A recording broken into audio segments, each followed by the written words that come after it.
وعلم آدم الاسماء کلھا، اور اللہ نے سکھا دیے آدم کو تمام کے تمام نام۔ اب اس میں بھی ایک رائے تو یہ ہے، بلکہ اس میں تقریباً اجماع ہے مفسرین کا، کہ اس سے مراد ہے تمام اشیاء کے نام، اور تمام اشیاء کے نام سے مراد ہے ان کی حقیقت کا علم۔ ہیومن نالج جو ہے، اگر آپ اس کا تجزیہ کریں گے تو وہ یہی ہے کہ انسان ایک چیز کو پہچانتا ہے، پھر اس کے لیے ایک نام رکھتا ہے یا کوئی ٹرم اس کے لیے قائم کرتا ہے۔ اس نام یا ٹرم اور اس کے حوالے سے، اصطلاح کے حوالے سے بہت سے حقائق کو اپنے ذہن کے اندر محفوظ کرتا ہے۔ تو گویا کہ ان علمہ آدم الاسماء کلھا، تمام نام سکھا دیے کل مادی کائنات کے اندر جو کچھ وجود میں آنے والا تھا، ان سب کی حقیقت سے پوٹینشلی حضرت آدم کو آگاہ کر دیا۔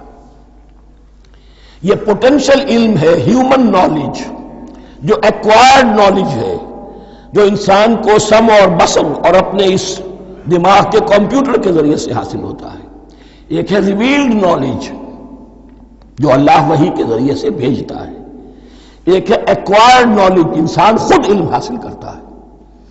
اس نے آنکھوں سے دیکھا، کان سے سنا، نتیجہ نکالا، اور اس کمپیوٹر نے اس کو پروسیس کیا، اس نتیجے کو کہیں میموری کے اندر سٹور کر لیا۔ یہ کمپیوٹر ہے بہت بڑا۔ پھر کچھ اور دیکھا، کچھ اور سنا، کچھ چھو کر معلوم ہوا، کچھ چکھ کر معلوم ہوا، کچھ سونگھ کر معلوم ہوا، کوئی اور نتیجہ نکلا، اسے وہ پاس میموری کے ساتھ اس کو ٹیلی کیا اور نتیجہ نکالا۔ اس طرح رفتہ رفتہ ان السمع والبصر والفؤاد کل اولئک کان عنہ مسئولا، یہ ایکوائرڈ نالج تین چیزوں سے انسان کو حاصل ہو رہا ہے، سماعت، بصارت اور یہ عقل، جو فائدہ اخذ کرتی ہے، جو اس کو پروسیس کرتی ہے، اس تمام جو سینس ڈیٹا اس کو مہیا ہوتا ہے سینس آرگنز کے ذریعے سے۔ یہ علم ہے جو پوٹینشلی حضرت آدم کو دے دیا گیا۔ اس کی ایکسفولیشن ہو رہی ہے، اب درجہ بدرجہ وہ علم پھیل رہا ہے، بڑھ رہا ہے، اور بڑھتے بڑھتے کہاں تک پہنچے گا ہم کچھ نہیں کہہ سکتے۔ کہاں سے کہاں پہنچ گیا انسان۔ اس نصف صدی کے اندر علم انسانی میں جو ایکسپلوژن ہوا ہے، میں اور آپ اس کا تصور تک نہیں کر سکتے۔ اکثر بڑے بڑے جو سائنسدان ہیں انہیں تصور نہیں ہے، اس لیے کہ ایک شخص اپنی لائن فزکس کے بارے میں جانتا ہے کیا کچھ ہو گیا، یا فزکس کی بھی کسی شاخ کے بارے میں جانتا ہے، باقی دوسری جو لائن ہے اسے کچھ پتہ نہیں۔ اسپیشلائزیشن کا دور ہے، لہذا جو ایکسپلوژن کہا جائے، دھماکہ ہوا ہے علم کا، اس کا کوئی اندازہ نہیں ہے ہمارے پاس، اور کس تیزی کے ساتھ وہ چیز آگے بڑھ رہی ہے، کس تیزی کے ساتھ ایک چیز آج جو ایجاد ہوئی چند دنوں کے اندر اندر اس کے بعد اس کا نیا کوئی ورشن آ جاتا ہے اور یہ چیز جو ہے آبسولیٹ ہو جاتی ہے۔ کمیونیکیشن کے اندر جو انقلاب عظیم برپا ہوا ہے، تو آپ یہ سمجھیے کہ اقبال نے جو شعر کبھی کہا تھا کہ عروج آدم خاکی سے انجم سہمے جاتے ہیں، کہ یہ ٹوٹا ہوا تارا مہ کامل نہ بن جائے۔ اور یہ مہ کامل بنے گا کب؟ جب دجال کی شکل اختیار کرے گا۔ دجال کون ہوگا؟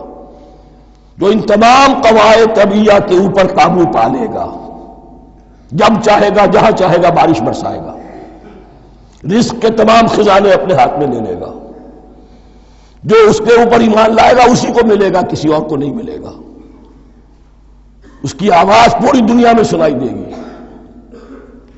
وہ چند دنوں کے اندر پوری دنیا کا چکر لگا لے گا۔ یہ ساری چیزیں جو حدیث میں دجال کے بارے میں آئی ہیں، وہ اسی علم آدم، ایکوائرڈ نالج کے اس حد کو پہنچ جانا کہ وہ ٹوٹل مسٹریز نیچر کی جو ہے وہ اس پر منکشف ہو جائے، اور ان قواعد طبیعہ کو وہ ہارنس کر لے، قابو میں لے آئے اور انہیں استعمال کرے۔ کبھی جب ہمارے کسی بہت 200-300ویں کوئی پیڑھی میں کوئی ہمارے جد امجد ہوں گے جنہوں نے کوئی چٹان دیکھی کہ گری، پتھر پر پتھر ٹکرایا تو آگ اس میں سے شعلہ نکلا، اس کا یہ مشاہدہ کافی ہو گیا آگ پیدا کرنے کے لیے۔ پتھروں کو ٹکراؤ، آگ پیدا کر لو۔ یہ اس دور کی سب سے بڑی ایجاد تھی، آگ، انرجی۔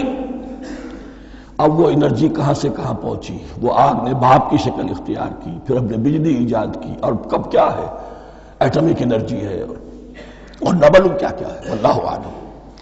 ان تمام چیزوں کا تعلق ہے خلافت ارضی کے ساتھ.